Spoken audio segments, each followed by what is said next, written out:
వసంత ఆ? ఏందడా చూస్తుండవు? ఇది కుక్క కాటుకు ఆకు మందాకు. కుక్క కాటుకా?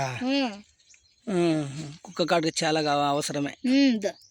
ఇట్లుంటాయి పూలు, ఆకు ఇట్లుంటుంది. అంత తులసి చెట్టే కట్టింది. అట్లుంటుంది. పూలు గుర్తుపట్టుకోవచ్చు. పూలు ఇట్లుంటాయి కాబట్టి ఈ పూలు చూసి ఈ ఆకేనని కుక్క కాటుకు ముందాకని గుర్తుపట్టచ్చు. దీన్ని ఎట్లా వాడాలా? దీన్ని బాగా అంత ఆకు పెరుక్కొని పోయి నున్నగా బాగా దంచేసి కుక్క యాడైతే కాటేసి ఉంటుందో ఆ కాటు మీదనే ఇట్లా మెత్తిచ్చేయాల.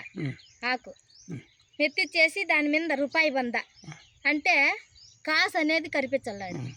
ఆకు ఫస్ట్ కరిపించి గాయం మీద దాని మీద రూపాయి బంద కరిపించి బట్ట తీసుకొని బాగా కట్టేయాల, కట్టేయాల. అది నిండు బొక్కిట్లో ఒక గంట పెట్టాల.